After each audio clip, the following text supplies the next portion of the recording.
Hey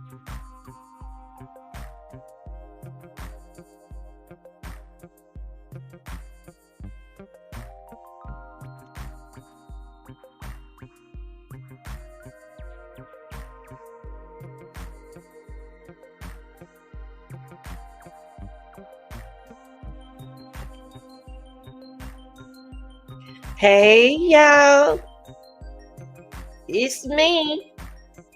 It's your girl, and you already know. Like, share, and subscribe. What's up, real deal? How y'all doing? Hope everybody doing all right. Now you know we got to get into our reaction, right? Yeah. Look who they caught, y'all. Look who they caught. They got their third suspect right here, creeping, trying to run, y'all. Yeah, he the third arrested. He's the third suspect arrested and charged in that daycare center in Bronx that killed that 1 year old boy. Yes. So we're gonna talk about it, okay? Yeah.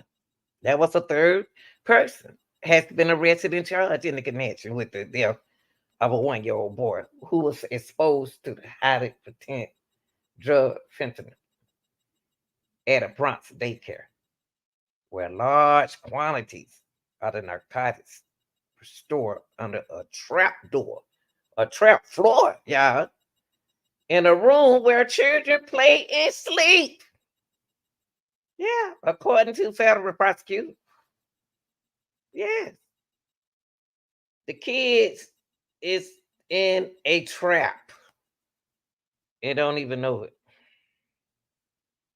Authority identified this man right here. Yeah, Rennie Antonio Paredes, 38, and charged him Monday on U.S. District Court in Manhattan with one count of conspiracy dispute narcotics resulted in death. Now, while third person is now in custody, the law enforcement officials are still looking for the husband of one of the arrests. Conspirators, y'all, who was seen on surveillances running from the daycare center after the overdose in plastic bags that authority believe contained fentanyl. Today's arrest is one more step toward obtaining justice for the child victim of his heinous offense and their families. Yes, I, I can't believe that, y'all. Real deal. Could y'all believe that the D, we know we're gonna use abbreviation, was in the daycare center. They exposed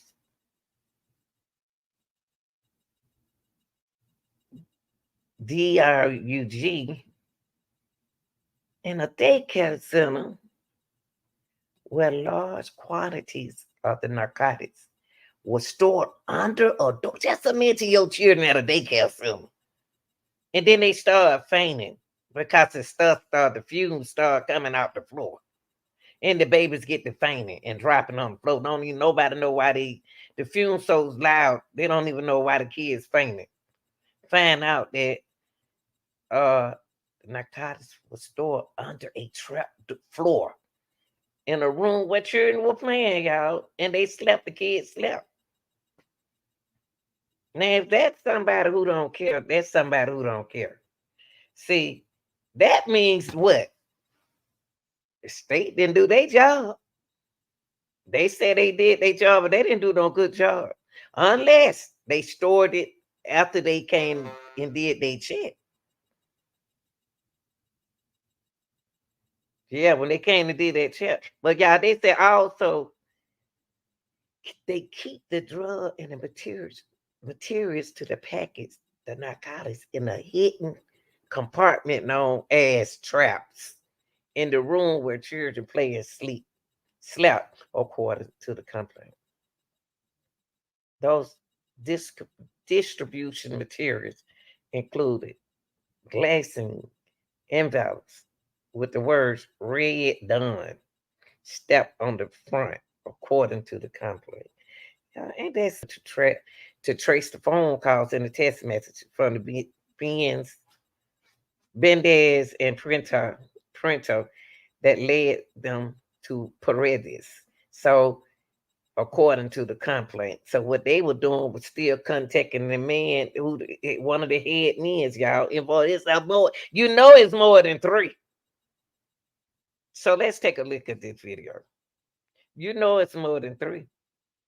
They found a shopping bag loaded with tools needed to distribute narcotics, including strainers, tape, plastic bags, digital scales, more glassines, envelopes with Red Dawn on the stamp on the front. Oh man, they just did they thing, ground them babies.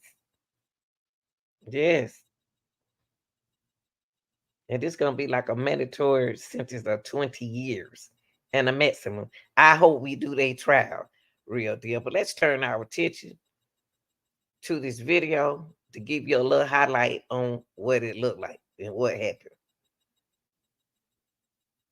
Hey, good evening, Steve Natasha. That third suspect has been charged in connection with that alleged drug operation that left the 1-year-old dead and 3 others sent to the hospital. Now, just to be clear, this is not the husband of that daycare owner who's still on the loose tonight. But federal authorities, they say 38-year-old Renny Antonio Parra Paredes was staying in an apartment containing narcotics and packaging material bearing the same stamp as packaging material found at the daycare just weeks ago. Now, federal prosecutors charged the defendant, known as El Gallo, with conspiracy to distribute narcotics resulting in death in connection with the poisoning of 4 children under the age of 3, including 1-year-old Nicholas Dominici, who died after being exposed to fentanyl. Now look, fentanyl. Let me tell you something. You got a baby. Don't even do fentanyl. Don't do none of that. And they was inhaling it. They didn't even know it. And they lost their baby due to the fact of somebody negligence.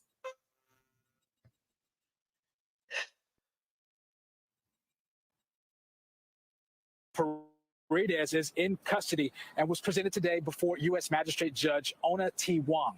Now, prosecutors say around July through at least September, Paredes and other, included Gray Mendez and Carlisto Acevedo Brito, conspired to distribute fentanyl, including at the child's daycare center in the Bronx. Now, despite the daily presence of children, including infants, Paredes and his co-conspirators kept large amounts of narcotics, including a kilogram of fentanyl stored at the top of children's play mats and in hidden traps located in the floor. Yeah, I hear that. At a daycare center, they don't even care nothing about the kids. They don't even care nothing about the kids, man. Of the room where children played and slept. Now, authorities found in the traps material packaged narcotics such as glassine envelopes used for sale and distribution of drugs, which had been stamped with Red Dawn. Now, following the arrest of Paredes, law enforcement officers, they searched the apartment where he was staying and found drugs in that apartment along with glassine envelopes with the same red stamp that with Red Dawn collected at the daycare. Now, law enforcement officers also found the stamp itself with Red Dawn at his apartment. Now, as for the 2 known defendants, Gray Mendez, the daycare's owner, and Carlisto Acevedo Brito, a man who rented the room where he was hit, they were hit with federal narcotics conspiracy charges. Now, as for the third defendant, Paredes, if he's convicted, he could face up to 20 years minimum and up to life in prison if convicted. But that's the latest from the federal courthouse. Yeah, let me tell y'all something. Now, that's one of the craziest things I ever heard. That is one of the craziest thing I ever heard. Y'all hear me? Kids, because it's not their kids. That's why. It's not their kids. Parents can't even go to work without something like this happening. Y'all like, share, and subscribe. Tell me what you think.